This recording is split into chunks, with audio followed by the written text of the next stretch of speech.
Тренирам спорт, който е директно свързан с планината и може би от малък са ми останали такива навици и впечатления.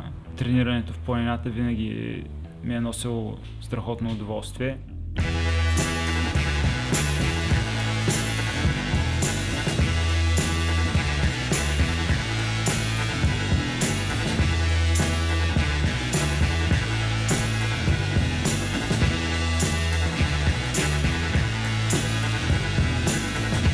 Would you want me on fire?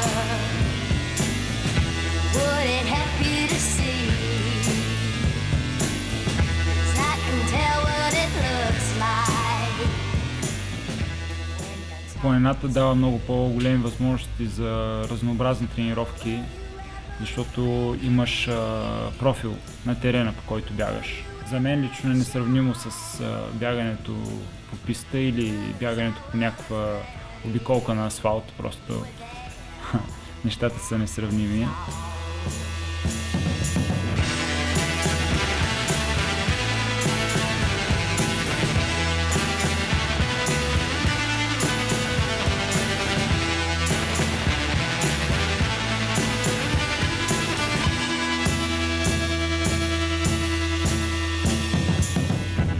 In you all I see.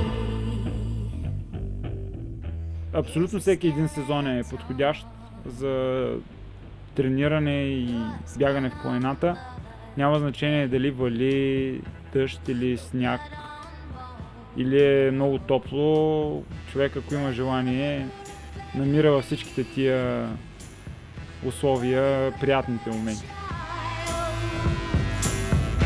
'Cause I was ready.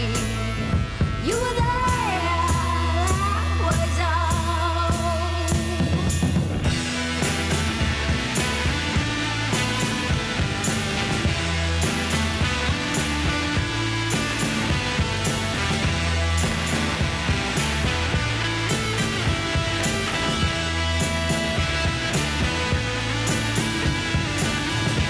Were you ever a baby?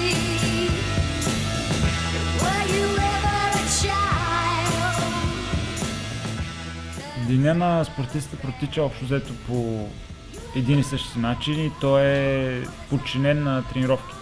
Човек никога не е способен да даде максимум. Когато някой каже, че е дал максимум от себе си, това според мен не е вярно, защото винаги може още.